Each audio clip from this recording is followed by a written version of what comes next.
Welcome to Chaos to Clarity. I'm meteorologist Bernie Rayno. You can follow me on X, formerly Twitter, at AccuRayno.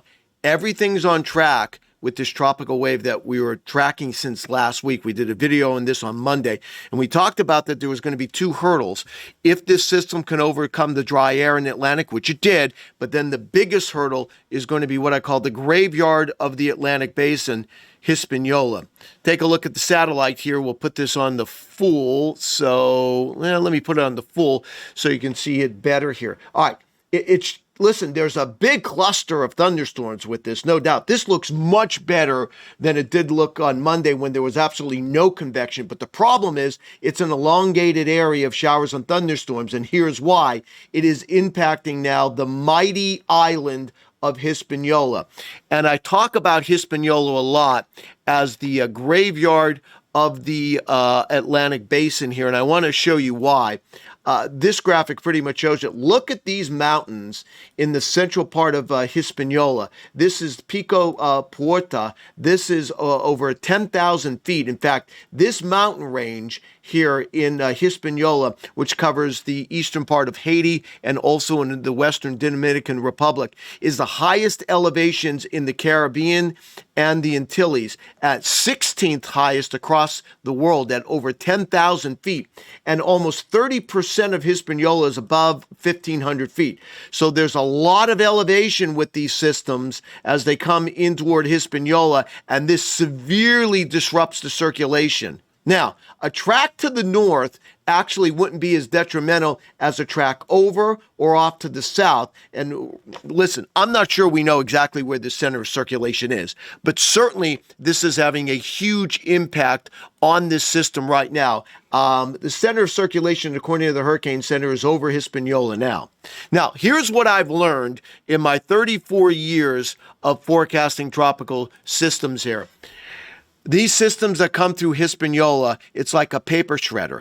As much as this system has been able to organize before Hispaniola, I think it's going to have to start from scratch. Now, there's a lot of moisture with it, so that tells me it probably will survive to some extent. The question is, has it been so severely hampered that it takes a long time to develop? That's the question. So when we take a look at this map, I still think this is very applicable here as we move forward. I would not look for much, if any, development here over the next 24 hours, at least through Friday. And, you know, it still has to come across southern Cuba. That's not a picnic either. There are some elevations in central and southern Cuba as well. So during this time frame through Friday, I think there's limited development. Now, it may start to get better organized tomorrow once it leaves Hispaniola. But the real question is where's the center of circulation? Is it here, like the Hurricane Center suggests, or is it farther north, or is it farther south? That's the real question. But certainly, you're going to get some semblance of a tropical wave moving across Cuba as we move into Friday, and then it's going to get into this area as we get into Saturday, anywhere from the southeastern Gulf of Mexico or the southwest Atlantic. So, let's take a look at conditions as this system approaches that area as we head into Saturday. And what I'm showing you here is the European. I'm going to put this on full so you can see it better. Now, a couple of things that we're looking at here. This is the energy. I'm going to highlight it here. This is the energy associated with that tropical wave in green here. Now, what's the main piece of energy? That's the real question. Is it up into the Bahamas? Is it down here? I'm not sure, but let's just play it forward and take it into Friday morning and then into Saturday morning. So here's that energy. I'm going to stop at Saturday morning. Now, according to the European, there's an elongated area of energy right in here. I'm not sure that's right. I suspect that what center of circulation we have isn't down here. It's more likely in here. Now, as you go forward, what kind of conditions is it beginning to interact with? I want to go back to this graphic here really quick, to my animator here. let me go to this, and I want to go to the next graphic. The one thing that you can see here is that when we're looking for development, we're looking at dry air and wind shear. And by the time we get into Friday, this system's going to be in here, and there's not much dry air across the eastern Gulf of Mexico or even the Southwest Atlantic. All the dry air has been rooted out. So dry air is not going to inhibit its development at all. Secondly, let's take a look at the wind shear. You know what I like to look at? The 200 millibar. So the wind's high in the atmosphere. And what do we see as we get into Saturday? You're starting to see this, an upper level high starting to form or move over South Florida. There it is Saturday morning. Let's go into Saturday afternoon, Saturday evening, and take a look at this. This tropical wave is going to be moving right into here across the southern Keys over a 200 millibar high pressure system, which is located right in here. What does that mean? That means low wind shear. So it's going into an area of high moisture content. It's going into an area of low wind shear, and water temperatures are extremely warm. So all the conditions are here for this thing to rapidly intensify. Again, though, the question is how much of it is left intact as it comes across Hispaniola. Based on the satellite picture, I want to go back to that really quick. Based on the satellite picture, while there's some disorganization, no doubt about it, you can clearly see, though, that there's lots of showers and thunderstorms associated with this now. So I have to believe that there's going to be enough with this that it's going to try to develop. The question is how quickly is it going to develop? I'll get to that in a second. All right, where is it going to move? That's the next thing. Let me go to my next graphic here, and we'll talk about where this system is going to move as we go over the next couple of days. So let me get back into this. So here we go. Where is it going to move? I want to show you what's going on here. Let's go back. So let's go back to Saturday. So I suspect the center of circulation is somewhere in here between Cuba and Florida. That's where I think it is. This is Saturday afternoon. Let me go to the steering flow here at Saturday afternoon. What do we have going on here Saturday afternoon? So the center of circulation is right in here where you see the green.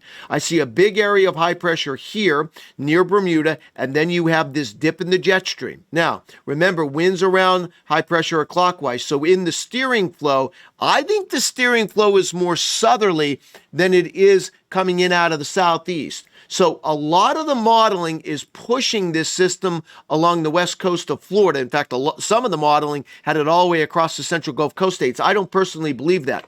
My concern is, as we get into Saturday afternoon, with this little trough extending south, your high pressure over Bermuda, the steering flow is more out of the south. So instead of a steering flow that would take this system to the north-northwest, it's going to take it due northward, or even a little bit farther to the north and east. So that's why, by the way, I would not rule out that development can happen in the Southwest Atlantic either right now. All right. I think a lot is up for debate depending on where the center of circulation is.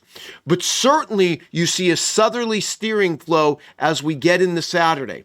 All right. What happens as we move into Sunday?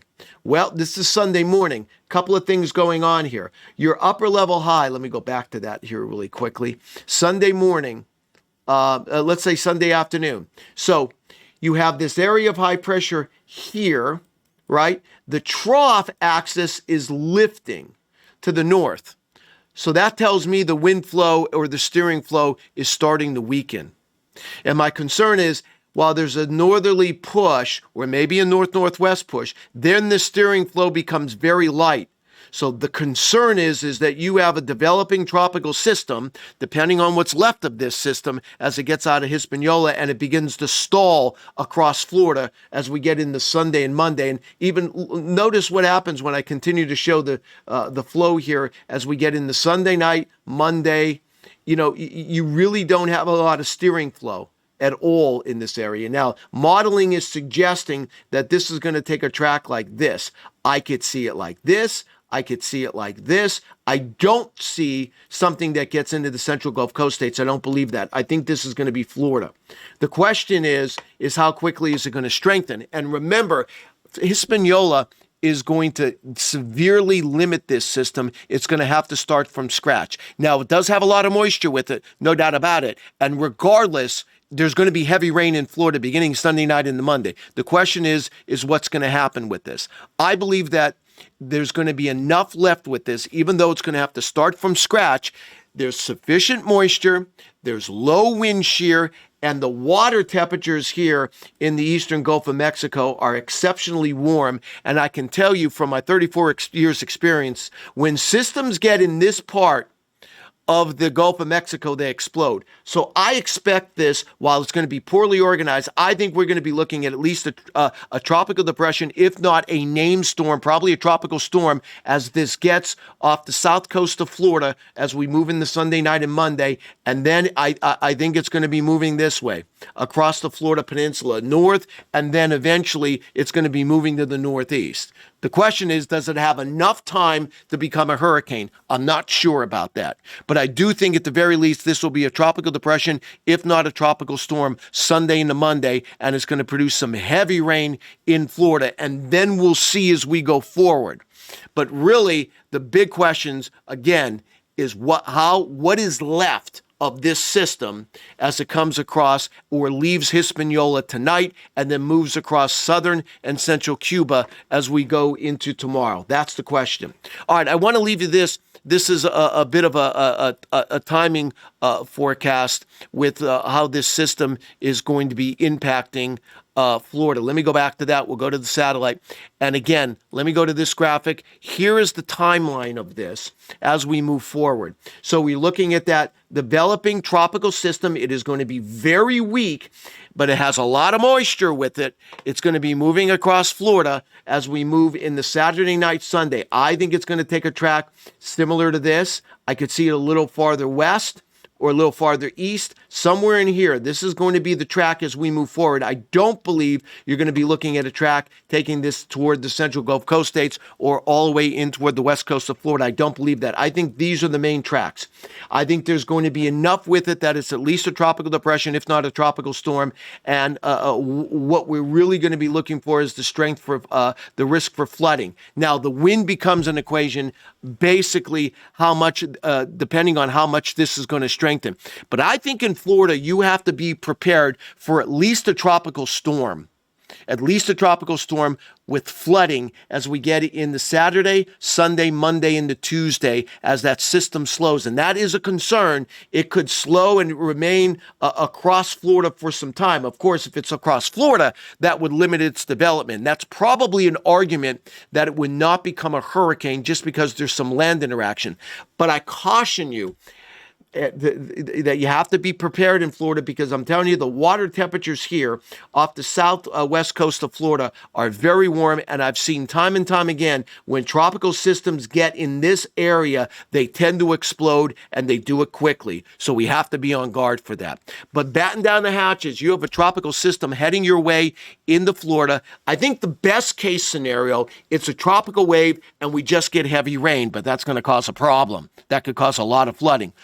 The worst case scenario is that this explodes, even though it has to start from scratch from Hispaniola, but that it explodes off the southwest coast of Florida, and you could have a tropical storm or hurricane paralleling the Florida coast for a time. Now, typically, these storms either come into the Big Bite or South Florida. That's typically where they go. It is very rare to get a system that comes in right toward Tampa.